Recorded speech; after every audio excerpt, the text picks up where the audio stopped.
I'm gonna flip a coin and I want you to call it heads or tails. What do I stand to win? You stand to win a podcast known as Best Boys, a film podcast, an amateur film study. I said podcast so many times. For the average Joe, the buffest buffs, and the cringiest bingers. I'm your host, JP, and I'm joined by my brother, professional Hollywood videographer. Kory McCavish, fresh off the plane. Can't miss another episode. Here we go. Welcome back, everybody. Fresh off the boat. Fresh out the moat. Here with a couple of moves. We were supposed to watch these last week, but we switched it because I realized that the Tragedy of Macbeth was on Apple Plus, and we probably could have did it last week if I would have realized it. Yeah, I had no idea either, to be honest. I didn't realize it was like an Apple Films production until I put it on even. It was I thought they just had, It was A24 distributed. yeah, but in the beginning of the thing, it's an Apple Films production. Oh. Yeah, Yeah, I A24. just heard everything I read about it was about the theatrical release, so I didn't even know until after it was already out.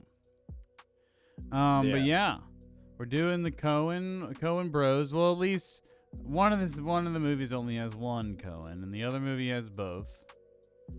But let this be our introduction. Also, this episode's kind of tied to the There Will Be Blood episode. As we mentioned in that one, that the No Country for Old Men was filmed around in the same place at the same time. They were released at the same time, and around the same time, and they get compared a lot. So I'm very interested to make that little point. Yeah, especially because they're both phenomenal films. Yeah. We'll get to that. Maybe I'm gonna give. I don't know if I'm giving hot takes or what, but Oh wow, I'm not that hot. They're not that hot. Maybe for you, I guess, but some mild takes. I guess, yeah, takes. some lukewarm takes, a take served warm. Take served Microwave dish takes. best served warm. All right, so let's talk about the Tragedy of Macbeth. As we mentioned, brand new movie done by one Coen, which Joel Coen is the Coen of choice here. And they have a long, his storied career. I've seen a bunch of their movies, but not all of them. And actually, these are two that I have not seen before, so that was good. And that was nice to, scratch those off the list. First, before we dive into Tragedy of Macbeth, what is your history with the bros of Coen? Honestly, The Big Lebowski is probably the earliest really knowing anything about them, because it was just when we were younger, that was just like The Dude was like a big like cultural reference thing at the time. And Fargo I've seen bits and pieces of, but I've never actually gotten to see it the whole way through. But honestly, also like oh Brother, Where Art Thou, we would watch with Dad, and that was like so good. I just remember like being so young and just actually recognizing like a phenomenal movie at the time. But there's so many movies, like looking at their filmography, that I've seen and not realized it was Coen Brothers until years later. Especially like Burn After Reading. Definitely didn't know that until probably a few years ago. Yeah, I've seen The Big Lebowski. I've seen Fargo, which is I think the big one. I think that's supposed to be like I think Fargo and No Country for Old Men are like the two that everybody brings up that you're supposed to see from them. I've Brother, Where Art Thou I've seen, and The Ballad of Buster Scruggs I've seen, but surprisingly, I've wanted to see Inside Llewyn Davis. I've wanted to see Hail Caesar. I didn't realize they did the True Grit remake. Yeah, I didn't realize they did either. I thought that for some reason I thought True Grit was like something that came out to try to like be in remake. Like, I thought it was just a successful, mainstream reboot of a classic. yeah. That did well. But I guess I have it on Blu-ray, so maybe we should do it soon. Maybe we'll do the original and the remake. That could be cool. Yeah, I'd be down with Um, that, especially just especially looking at their filmography. It's a lot of bangers. There's a lot of really good films. Hail I- Caesar, I saw, and that one was definitely on the weaker side, but I've it always was still wanted to fun. see Barton Fink, which is the official. Or Barton Fink's one of the early ones. Blood Simple is supposed to be cool. Raising Arizona is supposed to be underrated with Nicolas Cage. But yeah, they got like a ton of hitters. It's a Mhm. list full of hitters, and they definitely have a style of their own. And I even see it here in Tragedy of Macbeth. Even though this is much Mm. more serious and brutal. There's definitely something like with the visual style that they have. All Mm. right, I'm ready to get into it. What did you think of Tragedy Macbeth? We'll start it with you. I loved it. Absolutely loved it. I was like sucked in the entire movie. Runtime was perfect. I didn't know how much of it was gonna be like a play, like how in before the podcast we talked about Henry the Fifth. You'd mentioned Yeah. compared to this, and I didn't know it was gonna be more like how Henry the Fifth is styled. I just because I went in blind, I figured it was just gonna be more of a movie. But I loved every bit of it. Like the Denzel Washington is so good. Everything he says is just like I'm there. I'm hooked. It reminds me a lot of the movie Fences, which is also a play turned into a movie. And it's with Denzel Washington, and very similar vibes to that. And but the visuals were amazing. I love the monochrome look to it. It was just I was in. I was so into it. So I enjoyed it as well, though I didn't. I don't think it's a classic to me or anything like that. I don't think it's. I think it's very good, and I really love the visual style. I really love like the backgrounds feeling very like people are coming out of like the ether, the white Mm. ether. All like people are walking out of a fog, but it really looks like just whiteness. I Yeah. really fucking love that. I love the stage, like the visual, like the 3D stage, like it's like a stage, a Mm. theater stage that you kind of move around in. Most of the scenes are in about, I would say, like 4 or 5 sets. Yeah. But it feels different the way that they're shooting around in them. Like Mm. there is definitely a lot of really cool stuff going on here visually, and I think that keeps you engaged. And then this is Macbeth's actually. I think it's the reason why it has so many adaptations. Is it's one of the easier to digest Shakespeare stories, and visually it's easy to follow, even though it's a pretty basic story. Um, and I don't. I like the cast is fantastic. All the Oh performances are yes. great. All the performances are great. But there's something that is a little bit detached about this. And I think that's what they're going for. There's like an isolation. I saw this said somewhere else. I can't remember who said it, but I gotta at least say that I didn't say it myself. But I saw somebody say that all these performances are really strong, but they're all in like isolation from one another, and it makes the movie Mm. feel like isolating. And I don't know, I think that's what they were going for, but that person I agree. didn't particularly like that aspect of it. I thought it was interesting. It was alienating. But I ultimately there was something that just I think there was not a big emotional impact with me with this Mm. movie. Honestly, with both of these movies, I expected more emotional impact or visceral, reaction to things, and I kind of just enjoying it and just checking it out. And this is definitely very heady with the with what it's going for. I think it's not. It's definitely for Shakespeare. I think it's easier to digest for the average Joe modern person, but I think for um, a film, it is not. I don't think you could recommend this to everybody. But I really liked it. It's definitely not as weird as it's not as weird as it feels sometimes, but then there's some sequences that are really weird. Particularly the Fate Sisters, or not the Mm. Fate Sisters, the Weird Sisters. That's what they're Yeah. called. They it was played by they're all played by one woman, and she's got like this contortionist interpretive dance thing going on, and it was easily the coolest thing about the entire movie. Every time she Yeah. talked, it was creepy. Yeah, there was like these weird old side. There's like a side character, was like an old man that was creepy. Like there was a lot of cool things going on here, but I don't know if I think like it's the best thing. This is the Mm. best movie ever. I don't really know Mm. what my critiques would be, because I really do enjoy that this exists, and I am really impressed by it. I think Henry V is better because I think Henry V. And like it's just it. I don't even know if it's a fair comparison because this is going for something more high art, and Mm. that's going for something artsy, but Direct it's adaptation. going for a well-rounded. Like it's artsy, but it's digestible, and it's trying to sell it to the regular person. So I think that's probably why it's maybe a little more effective. There's all the I usually gravitate towards the high art thing. If you usually the Yeah. weird thing is the thing I like.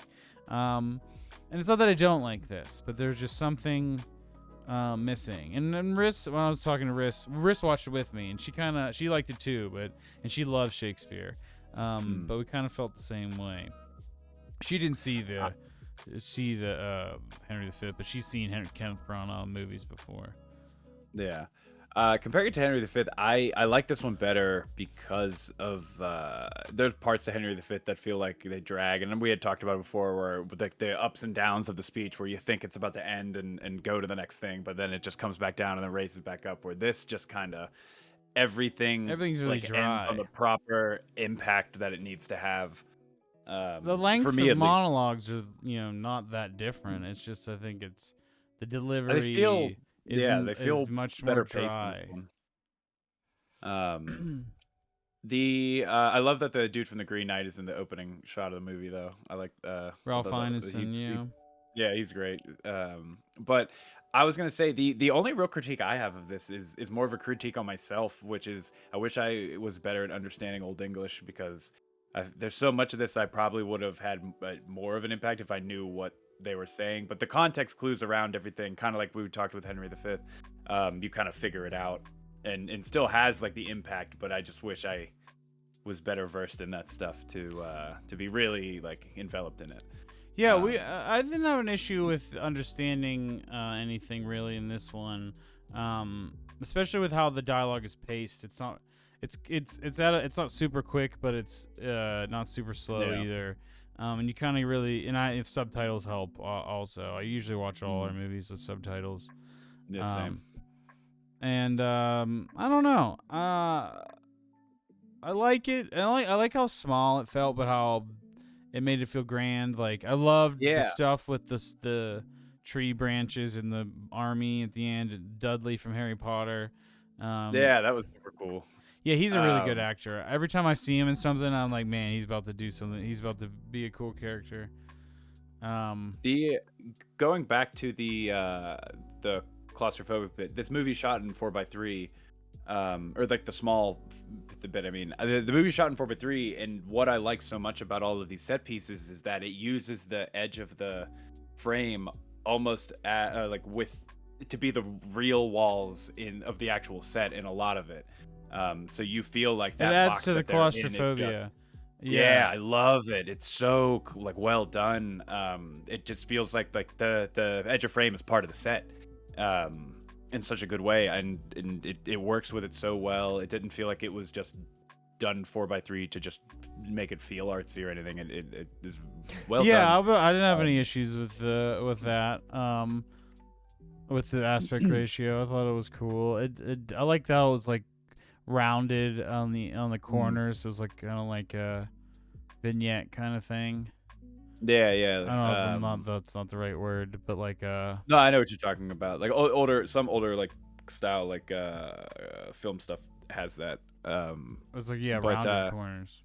Yeah, I wanted to ask you this question about if you got this vibe. This reminded me a lot of like kind of like the like 70s ish kind of movies where there's no music and you're just having these like specifically with the Weird Sisters when they would talk, where it's just kind of like the weird, slow, creepy with nothing but just kind of like atmosphere in the It background. would kind of remind me of like Eraserhead or like yeah, that where it's like really really Mm, quiet and then there's just weird it rem- sounds being made and it makes dialogue really more like a lot more intimate. Um yeah, like you're like that's all you have to focus on, and then you're listening to just not only the words, but just like the little gravels in the voice and all the little textures of the spit when they're talking, and it's so well done. Um, I really liked it. It's I thought it was phenomenally done. Um, the what I want to ask you about the transitions. There's so many transitions, like the opening of the movie, where you feel like you're looking at the sky and the crows, but then it transitions to fog that the captain steps out of, and it doesn't feel like it's a transition at all. And there's so many moments in this movie where the fog is the transition, and it works to his advantage so well. So you can change all these different perspectives of everything. I thought it was really well done. It was just so beautiful. I I thought it was gonna be. I was afraid it might have been too dark once it started going into the interior stuff. But the use of contrast was very well done. A lovely mix of like hard light and soft light with the background and the and like the talent stuff and just I don't know. I'm in love with this movie. I'm very very happy with it. the way it looks kind of reminds me of Sin City or The Spirit or something. There is definitely Yeah. some green screen looking things. Mm. Like What I think it was is like it's just shot on a small set, like how you were saying, like a 3D stage essentially, and then just green in the background to just make it all the clouds and the yeah, ether yeah. of fog and stuff to make it feel like everything is just shrouded in claustrophobia. Like your line of sight is like 15 feet no matter where you are in this world, and that adds to the eeriness to it, the creepiness of it.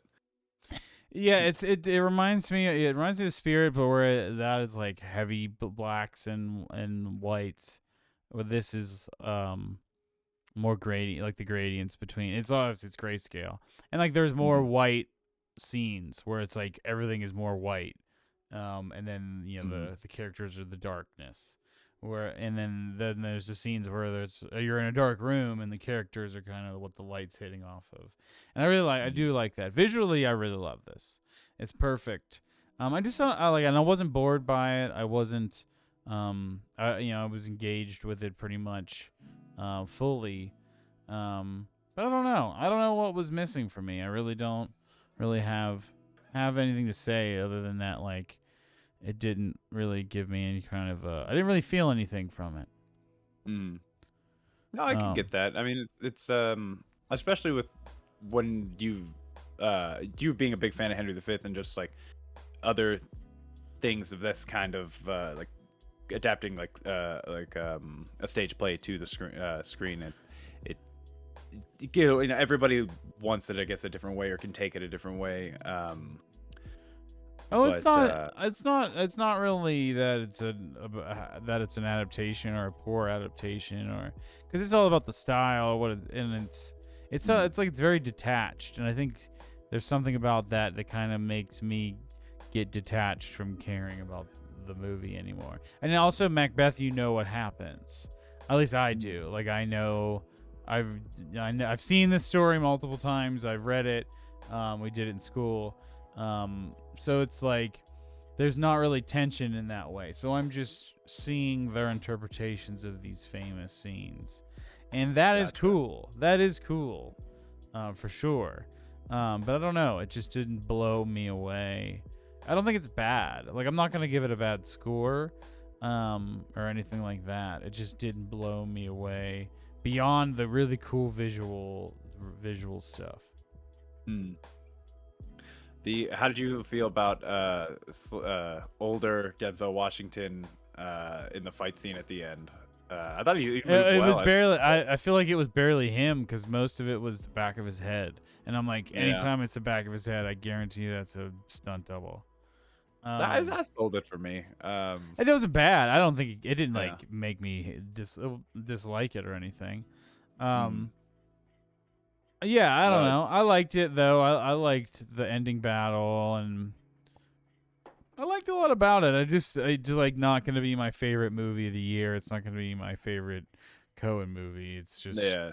uh, I think it's really cool that it exists, and I'm glad it was made. And I don't know if I'd ever watch it again unless somebody else was already watching it. Yeah, yeah. I definitely am inspired a lot by this visually for sure. And with that ending battle scene when he's just like, "Were you born of a woman?" Yeah. Sweet. Throws the sword down, doesn't need it, gives the sword back to him. I mean, it's that was so well done. Um Yeah, and the that's like the Shakespeare is really good, and like that's what I kept mhm, saying to Riss. I'm like, man, this is actually really funny. There was like a really funny joke that it was straight in the dialogue, and it was the way Denzel Washington was really good at mhm, delivering the dialogue because it was a dry and it was dry and detached, but he was giving it like a little bit of personality in these moments, and those moments would break through and you'd like laugh or just I think that was a cool moment. It gave a lot of personality. Frances McDormand also is um a really good performance, but I think hers even more so is just like so detached and like mm, alien. It feels like they're in space or something. um yeah, I don't know. It's really cool, and I think that there's people out there that are definitely gonna vibe with it. I think it's not for everybody, but I think it's like, and it's hard. It's not really a whole ton to say beyond because Macbeth. Yeah, you know what that story is, and if you don't, you can easily find it out. And so you're really coming here for the visuals and the way it's presented.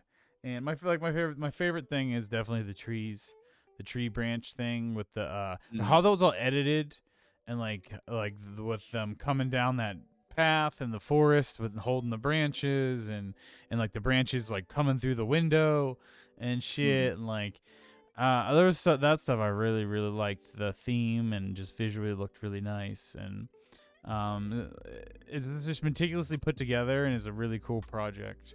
Um, yeah, that's how I feel Yeah. about it.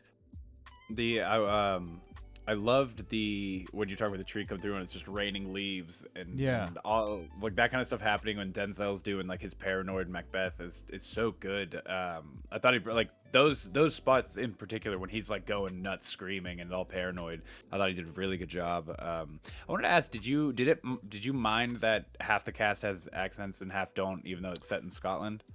So Uh, yeah, that's actually we talked about that, me and Riss, and I didn't care because I think it's just letting the actors. Most of the actors are using their own like real mm, life accents. It's not like it's some Americans are putting on British accents and vice mm, versa. I think they just want everyone to just speak in their normal voice and deliver it. Do their thing at their own way, and I think it was cool. I usually don't mind it, and I think it's not as necessary. Um, Especially when this is a play, like this isn't not mm, supposed to be like immersive. It's not a period piece. um it's a play that's been put on. It gets put on every day all over the mm. fucking world. um Yeah, yeah, that didn't bother me. when Denzel started talking, it bothered me at first, and then once you had enough, like when he got with like Frances McDormand and a couple of other, it just kind of all blended together, and like with Macduff also is like, um, it being like another non like Scottish or British accent for it helped even it out. Like it wasn't like it was like these were singled out two people that are just like set aside accent wise Yeah, or it seemed anything. like the American act. Yeah, there wasn't a ton of American actors, but the ones that I could tell, Mm, they had American accents. At first, I thought they were gonna they're having the Scottish people have American accents and the British people having British accents. But then mm, it didn't wasn't consistent because the servants still had British accents. yeah. So I don't know. I don't know. I don't have an answer for you, but it didn't bother me.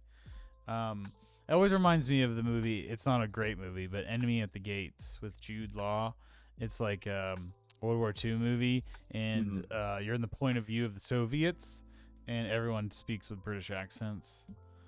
Oh, I remember hearing about that movie, and I think it was like on and passing when we were It's one younger, of my but I favorite don't remember war movies as a kid, now.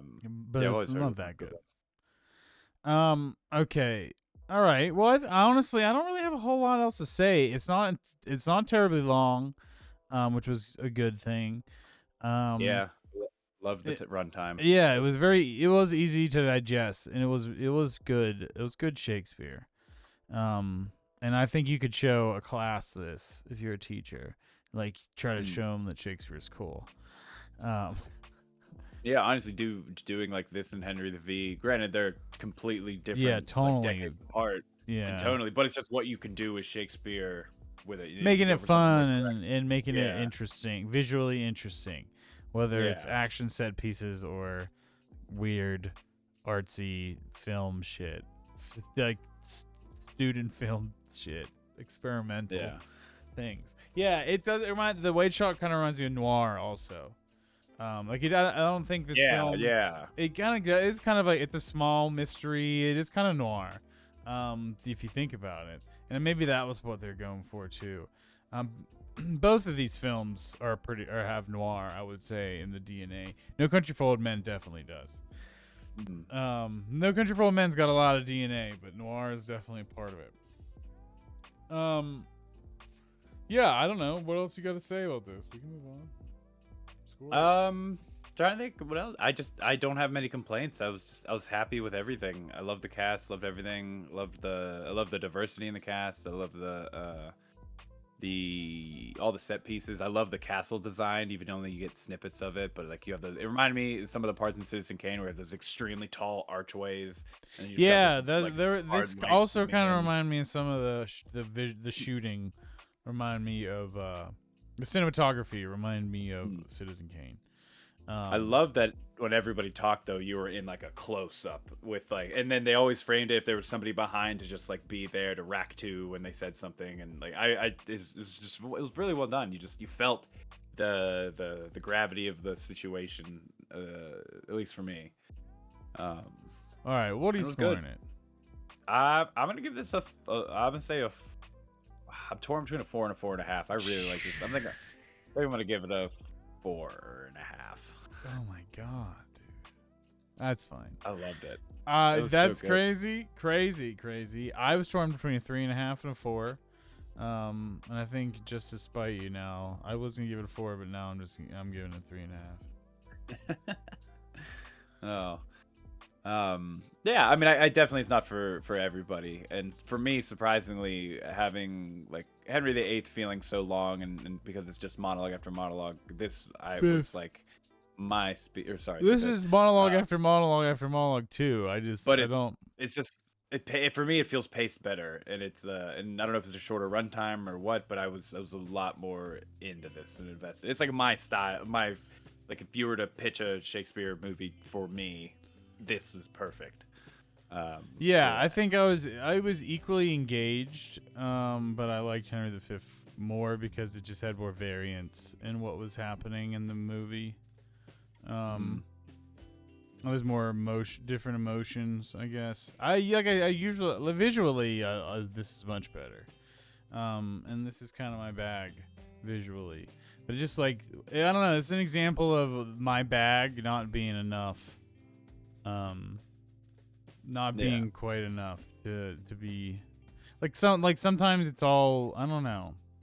It's hard to describe. Like if it's all that style, and the substance is just relied on something I've seen a million times. Hmm. I don't know. I honestly don't know. I just know that I wasn't blown away by it. I But wonder if it's like I didn't really know like the Macbeth story like through and through. When I was in school, we did Caesar. we did So I Caesar never really too, but got we to. did Macbeth also. When I had I Mr. never Abbott, really. we did Macbeth. Okay. I did Caesar in like 7th grade, I think. I did Caesar in high school, and I can't remember the teacher's name, but it was 10th grade. Or not 7th And grade. I yes, did I'm not ninth really. grade. I'm not really wasn't really well versed in the story of Macbeth. So this was, I guess, I think that also might be why I liked it so much. Was just like You I didn't had know what known was like coming basic next. plot points, but I didn't know how exactly it was going to go down. Um, and so it Mm. was like, it felt new, I guess, for me then. Yeah, I don't know. I mean, it's Shakespeare, so it's classic. Mm. But all right, let's move on. It's time for a movie that I've thought and talked about seeing for a really, really long time. Um, it's called No Country for Old Men, starring Tommy Lee Jones, Javier Bardem, and Josh Brolin. Um, yeah, Amazing. I can't wait to hear your takes on this because it's. I feel like think you're you already gonna. know what I'm going to say. Yeah, you've hyped this movie up since we started this podcast.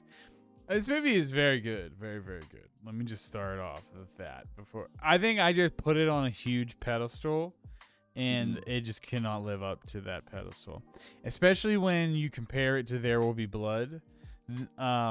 This movie is completely different from There Will Be Blood, so it's kind of apples to oranges, and it's kind of Mhm. disservice to it, I think, to be compared to There Will Be Blood.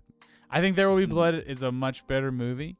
But I think that this is a really cool movie, and it's fresh with the mix of genres. And I guess for its time, it was really. I didn't realize that there wasn't a lot of Western noir mystery movies, um, with horror in them. But Yeah, I yeah. It guess I guess feels there very unique. isn't. I read in the wiki after that's points out no, there's never been a movie with a mixed genres like this. But I feel like I've seen this movie, and I don't know if it's because of the parts or if it's because of what it's influenced after. And Yeah, I always yeah. bring up that thing where if you see a classic that influenced a shitload of stuff after, you think when you go to see the original later, does that make it feel more derivative than it would have if you've seen it when it Mhm. was brand new?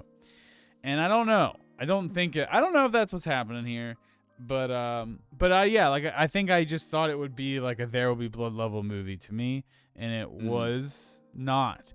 I was really.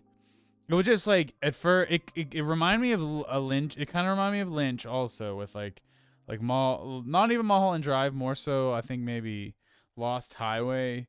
Not with the movie within a movie or anything like that, but just the red herrings of the plot. Like you think the plot is this is what's happening. It is couched Mhm. in a story that you know.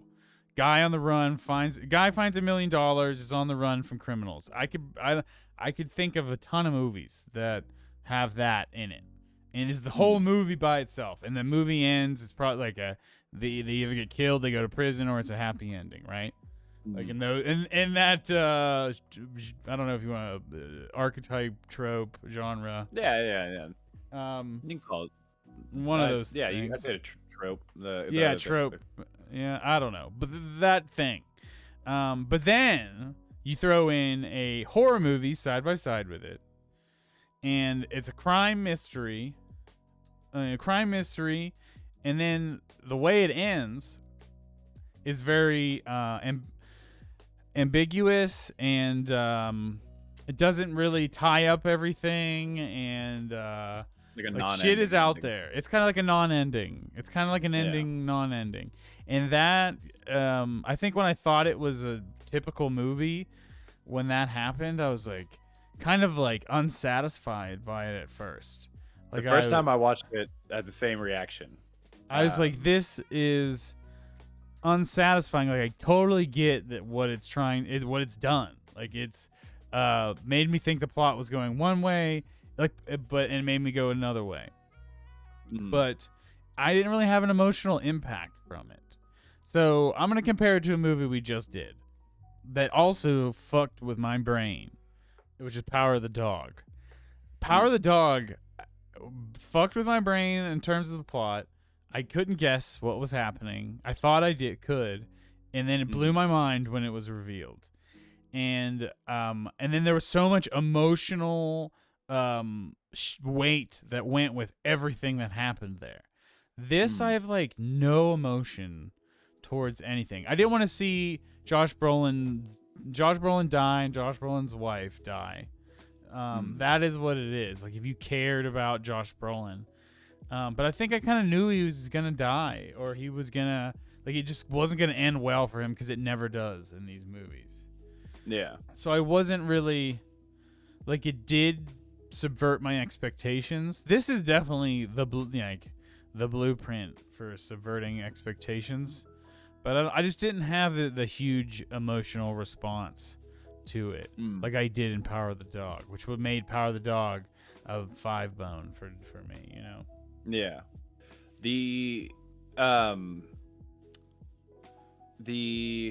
Almost lost it there.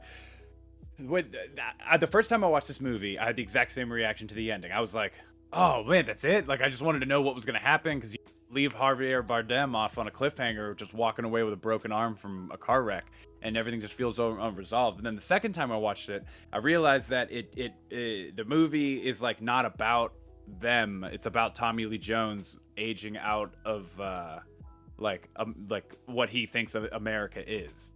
And so that whole ending, because he's retired and it's him wrapping up, is just like the world essentially like nothing makes sense anymore. And now he's so old, he's older than his dad was when he died, and it's just like you don't know where to go else but towards death.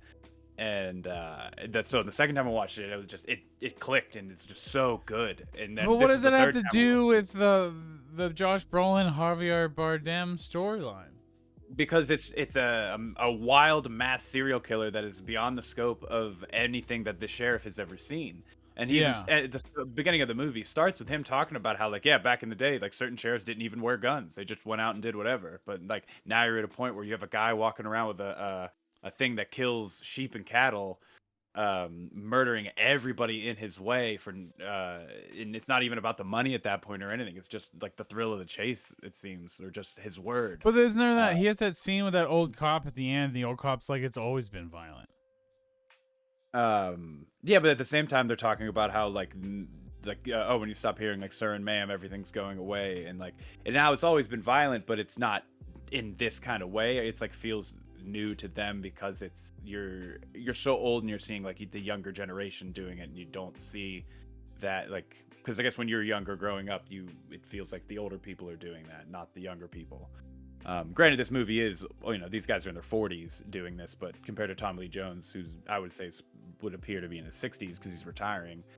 I don't know. Well, I guess that's the way I took it, at least. But I guarantee there's a ton left up just into interpretation, and that's why it's left so like just ends so abruptly. It definitely deals with a lot of the same fates as Big Lebowski, or a lot of the same themes as Big Lebowski and Fargo, with like fate and like finding yourself caught up in something and all that stuff. And like small town police are usually in every fucking, I feel like, all their movies. Yeah, I really liked it. I was very engaged. It well wears its runtime, nothing. Like, I was very interested in what happened, with what happened and what was happening. But by the end of it all, just like, did I even care? And then we talked about the Tommy Lee Jones stuff, because it seemed like his character is just kind of along for the ride, like observing this case one step away from it all, like 1 degree removed from this case, or from what's actually happening. Not even the case, but what's actually going down. It's definitely super. And now I'm seeing it's very postmodern in the way that it is put together, and the way that the narrative is, and what the symbolism with the themes and whatnot. And I do appreciate that more than when I watched it. And I probably will have to watch it again to get a full appreciation. It's very entertaining. It's very interesting. It's just like getting to the point of wondering why. Why is Javier Bardem? He's just a sociopathic serial killer, psychopath, serial killer. So who's the protagonist of this film? Yeah. You would say it was Josh Brolin, but Josh Brolin really isn't like. He just kind of. It's not like he is the saving anything or anything. He's He's the just not trying decoy trying not to protagonist. kill. Yeah. He's like what you think is the protagonist, and then you slowly find out that he isn't, or once his story ends, like the movie's gonna keep going. Mm. Like I liked all like his killer stuff, like the coin flipping shit, and he had a weird personality. Me and Riss really laughed at Scroogey. Hey, can you hand me a Scroogey? He said to those two guys before he killed them. Like I don't know, he seemed very invincible, like a Michael Myers kind of type, or a Jason kind of type. And I get that was like the horror thing of it. I don't know. It's super cool. Super cool. I don't think it's my favorite movie. When I saw There Will Be Blood, I was like, this could be my favorite movie ever. I don't feel that way about this movie. And I think that I'm still gonna give it a good score, and I'm still gonna say it's good. I'm not gonna say it's bad. It's just I think when these two movies get put on the same level and constantly compared, then I assumed that I'm gonna have the same reaction. I think there was just some disappointment that I did not. Yeah, well, I mean, you'll have that because it's like There Will Be Blood is such a character piece, and it's all revolves around one man the entire time, like very closely and intimately. Versus this is more broad and a lot more action. There's a lot more like things going around. There's an A/B plot throughout it, and it seems much more accessible to like the average Joe. Yeah, because you have your action bit, you have your your more artsy bits, you have your scary or like the horror stuff. Yeah. There's so much tension. It's like a thriller for a good part of the movie, but then at the same time, you just have the stuff with Tommy Lee Jones is just about a guy aging out of society and retiring and things, and just kind of this is. Like he's already going to retire, and like this is the last thing that he's like essentially dealing with before it, and it's nuts. And like the for the longest time when I first watched the movie, because there was a good couple year gap between when I watched it, I didn't really get the reference of the title because I'm slow to things. But then I just realized, the title's just about Tommy Lee Jones. It's just like and he's like the main. He's not the main character, but he is at the same time. Yeah, but like it's just done in a way. Yeah, because he sets the thing. He's the opening intro, and he ends the film, and and he's our catalyst to just like of following essentially these two story. It almost kind of reminds me of like when he tells the story in the diner to Josh Brolin's wife, and he's talking about just like the ricochet bullet that shoots him or whatever, and it just felt like it was one of those things because he talks about later when she's like, what about that guy, and he's like, that was just a story, but it's still a story whether it's true or not. It almost felt like this was another just like that again, but just on a way wilder scale. I don't know, it's just interesting. I don't like There Will Be Blood definitely I think is above this, and Power of the Dog slightly above this, but I hold this for me is up there with the other two. I don't think I would like fight somebody. I wouldn't like freak out if somebody put it up there. But yeah, it's definitely. I think this is a good movie. This movie kind of reminded me of Heat. I don't know why, but it reminded me of Heat. I can see that. Like I can see that. Like the action, the mixture of action and drama definitely is similar. And just like the emotion and but it's all like about getting money. It's about $1 million. Like it's like there's a crime film at the heart of it. Not the same. I don't even know if there's any real connective DNA there, but I don't know why it reminded me of Heat, and that's kind of how I felt about Heat. I liked Heat a lot, and I recognized that it was good, but there was something about it that was like, this didn't drag. I didn't think this dragged or anything. I was fully engaged. Don't get me wrong, but there's something about it reminded me of Heat for some reason. I think for me, I could get the similarities into like the action sequences in which there's no music going on, there's no anything to try to make extra hypeness to the scene because the action and what's happening already is just so intense. Just kind of like the like any like the heist with the first heist with the truck in Heat, where it's playing out like almost in real time, and it's just happening, and you're just there like a fly on the wall watching it. And that's how I feel about a lot of this action on this. But I wanted to ask you, were you disappointed that we miss out on the big battle with Josh Brolin dies? That it just time skips right to it's already over. Yeah, there's something going on with all that. But like it was like it added to this sense of. Sorry, I have a ice cube in my mouth. It added to this sense of confusion at the end. Like I was still kind of like figuring it all out as it was being told to me. So yeah, I was very confused in the and throughout the ending, and trying to figure out what the fuck is actually happening. And I honestly, when they showed Josh Brolin's body, I paused it and said to Riss, "That's not Josh Brolin." And I think it was, but it just like with the mustache and the way he was laying, it didn't look like him. And I didn't think it was him the first time. We ran it back and like, I know, same. I had the exact same reaction the first time. It was just like, there's no way he's the main guy. Like, they're just not gonna just not show what happens and then move on. But they do, because he's not the main guy. He's just well, that's just, with Woody Harrelson. Like they introduce Woody Harrelson's character and they kill him off real fast, and he's like an interesting character. It's just like weird. It's weirdly paced. Or like not even weirdly paced, weirdly structured, and it's very postmodern with the way it uses characters and the narrative. But yeah, so the more and more we talk about it, the more I'm appreciating it. But I definitely think you would like it a lot more in the second watch. I for sure did. It went me going from like a this is really good to like this is damn near perfect for me. Yeah. No, I can see that. I can see that for sure.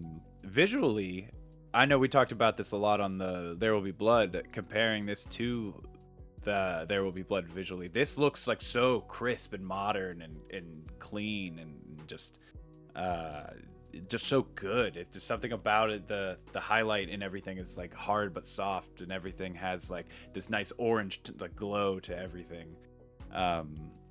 And versus like There Will Be Blood, shot at the exact same time, way more feels older, way more gritty, textured, and it's just I love how film is like this.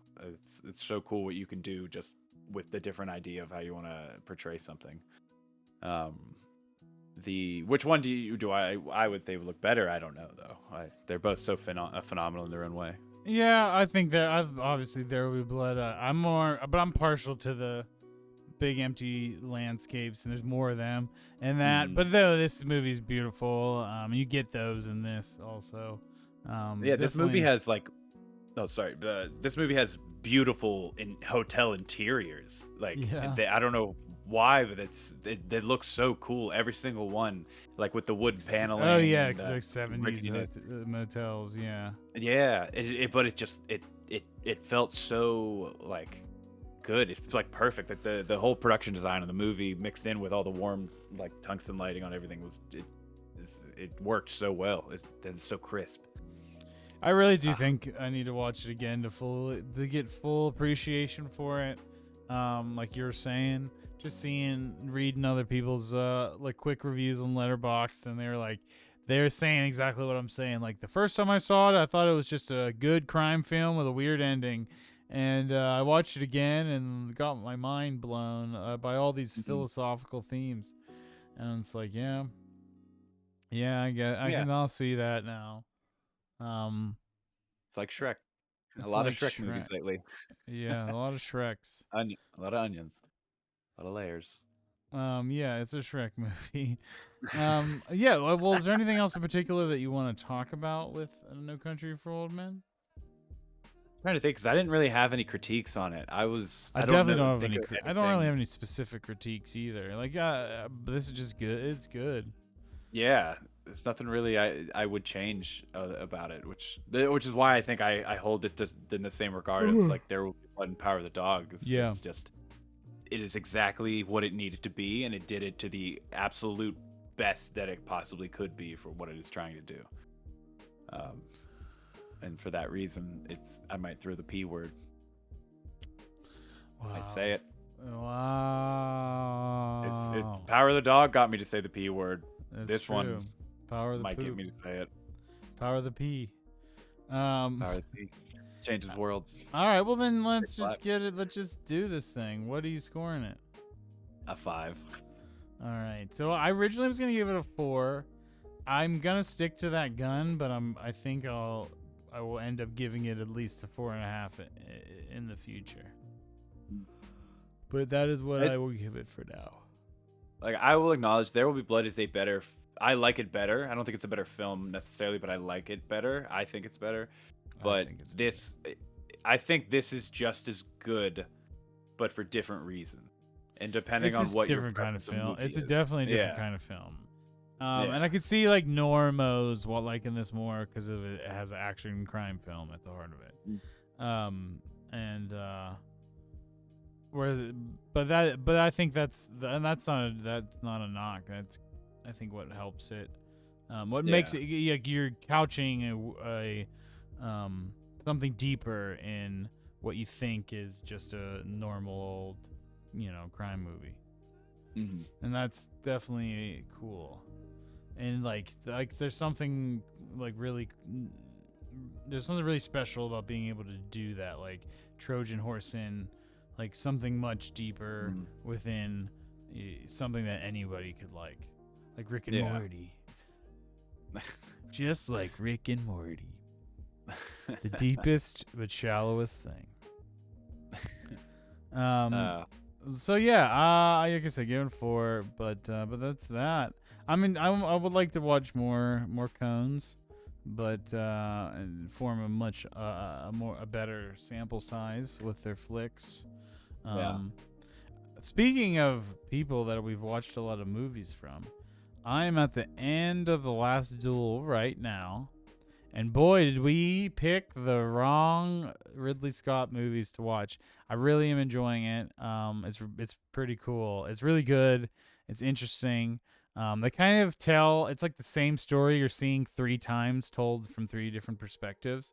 So you're seeing like scenes again, but there's different takes in it, and like different it's even down to like the perception of people's like a character's reacting, and we'll say like Matt Damon's character's point of view is this version, and we'll see a character's reaction, and then we'll see it from that own character's point of view, and actually the reaction was much different or much more extreme or whatever. And I think it's really cool.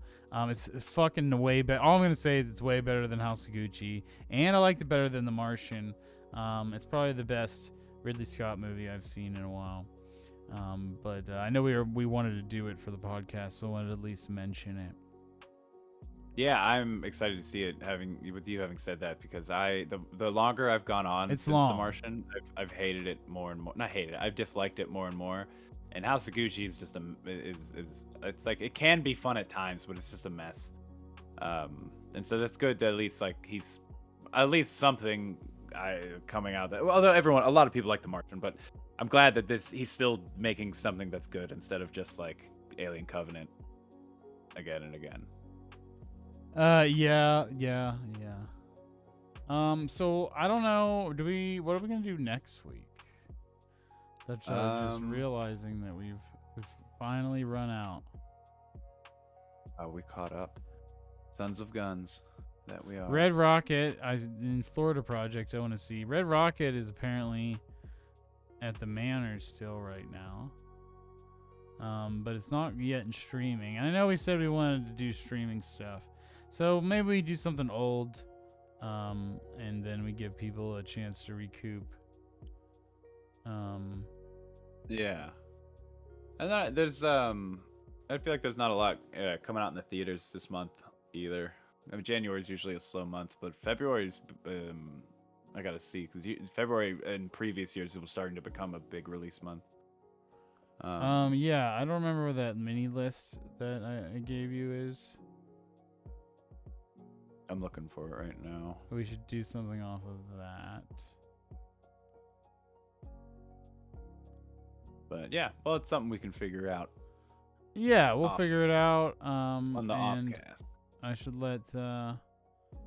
I'll let the people know, and yeah. All right, world. Well, this has been Best Boys, the film podcast, and we will be back. And make sure you like, subscribe, follow us, and all the things. It really does help a lot. Giving reviews if you're on Apple. All of these things help our podcast get seen and heard by more people.